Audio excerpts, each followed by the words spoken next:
If you get stuck on this, we have our assembly steps on our 3-ring binder or in the nightstand packet. This will walk you through most of it. But if you got questions, stop me. I'm going to try and get everything so that this all makes sense, because it's kind of a long process. Before we do anything, it says dry fit shelves together, put on the face frame to be sure everything fits when it's put together.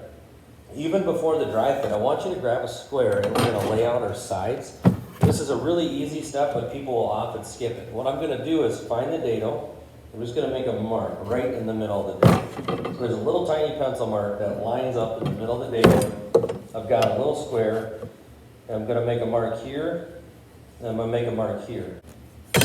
So when I staple it, I know where to put the gun. I'm not just guessing, because we'll get a lot of people that miss the shelf with their staples. This is a way to avoid that. Staples are going to go. Now we want to dry fit. And dry fit is just that. We put it together without glue, nails, or staples, and try to spot any problems.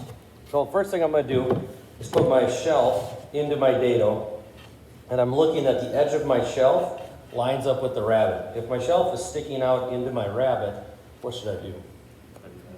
Cut it down on the table saw. Or maybe it's like this, in my front and back, my left and right side are not long enough. What should I do to these? Cut it down, but make sure you have the rabbet edge against the fence. Don't put this edge against the fence because you'll be recutting your rabbet.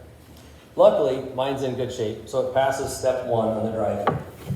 Next, we're going to let gravity be your friend. I see people try to fight gravity all the time, and it never works out well.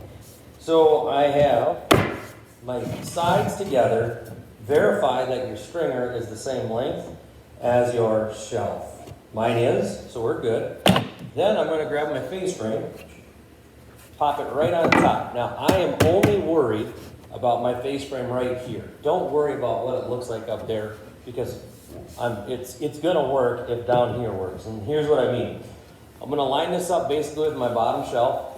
And then I want to make sure I've got a little bit of overhang on both sides of the face frame. We'll eventually flush trim that off with a router. We'll do that next class period. But for now, we just need to make sure that there's some extra, and there is. If my face frame was narrower and my case stuck out, was wider than my face frame, what should I do? So if my face frame looks like this, and I see the edge of my top, my shelf should probably be narrower. Or I can double check the size of my face frame, but typically it's your shelf that's too long. Well, everything passes, so we're going to get to put stuff together. So I'm just going to kind of flop this down. We're lucky, there's just a handful of us in class, so we can almost all have our own table. We're going to need a staple gun. So step 2 said draw lines opposite side of the dado, correctly line up the staples. Locate a bottle of glue with and a stapler with 1.25" staples. So, bottle of glue, 1.25" staples. They look like this, and all of the staples and nails that we use for this class are located in the brown drawer up front underneath the window. I don't know if you can see it, but there's a brown drawer that opens up. And if you open up the drawer, there's a whole bunch of little dividers in there, compartments, and they all have different length nails and staples. So, get the 1.5"ers, and then you're going to pick up a staple gun. This staple gun is very similar to 4 or 5 other ones. Some of them are all black, but the silver and black ones all work the same. We push the button in the back, they pop open, and then the staples will fall out. You can verify how long they are. Just make sure the staples go back in the staple gun the same way that the way that you want them to exit the staple gun. So if I put them like this, we're going to have some issues because that round head is not going to go into my board very nicely. So I put staples in there, I close it up, we're ready to go. There is one staple gun that looks like this, the red one. This is a little more industrial, it's a pretty expensive one. It loads by opening up the slide, and then these slide over the top bar. The nice thing about this is you can see how long the staples are without having to open it, but these are really expensive, and I found that expensive ones break at the same rate that the cheap ones do, so we just buy the cheaper ones. That's a $300 gun, this is a $100 gun, and they both work just fine for our class.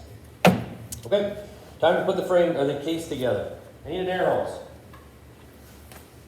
To use an air hose, and a lot of you have done this, we have a slide on the hose, this comes down, and the gun comes in. You might hear a little puff of air if that leaks. After a while, they all leak, that's okay. We're going to put a bead of glue in here. Remember, there's a hole, if the hole's all glued up, put a screw in there and pull that glue booger out. Don't cut the tip off with a glue bottle.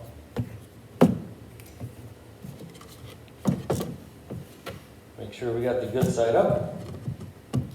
And this is naturally going to want to fall because gravity works. We want to hold it up there. And if you want to have a friend help with this and then you help them, that's okay. I put one staple in, and I just make sure I feel that it's flush. If it's flush, this one just needs to get tapped down a hair. Then I can go ahead and put my second staple in. I'm going to do the same thing on this side. I got a little bit extra glue in there, so I'm just going to wipe out that dot, wipe it under the table. Totally fine with that. Line this one up.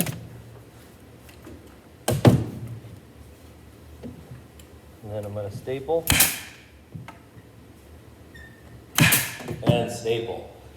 Now, I'm going to pick up the cabinet even higher. And I need to put in my stringers. So to put my stringers in, you guys are looking at the back. This is the rabbit side. My stringer goes in flush with the rabbit, not flush with the back. And on the front side, it goes flush with the front. If your rabbit, like mine on this side, is just a little bit too tall, that's okay. I'll show you what we do. When we're putting in our stringer, we hold the stringer up to the top so it's flush on the top. It's okay if there's a little gap underneath of it. I'm holding that flush with the front, flush with the top, and this one doesn't want, wants to fight.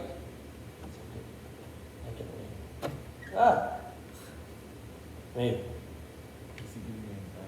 At least it's not on camera, right? And then over here, same deal. Don't hold it like this, because if you miss, you're going to hit your hand. And that's not very fun. Same thing, except this one is lining up with the rabbit, not lining up with the top. I'm sorry, not lining up with the front. A little extra glue there, line it up, staple, staple. You see how that lined up with the rabbit in the back? So eventually we're going to put our 1/4 inch back in. It's going to attach here, here, and come down here, and really do a nice job of keeping our cabinet nice and strong. Right now our cabinet is about as strong as a piece of furniture from IKEA. So we need to do something to make this stronger. This will be okay though, so if we run out of class time, that's fine. It took about 10 minutes to get to this point. Look at the time. See, if you got another 15 minutes or so, we can put the face frame on. We've got enough time, so we're going to put the face frame on right now.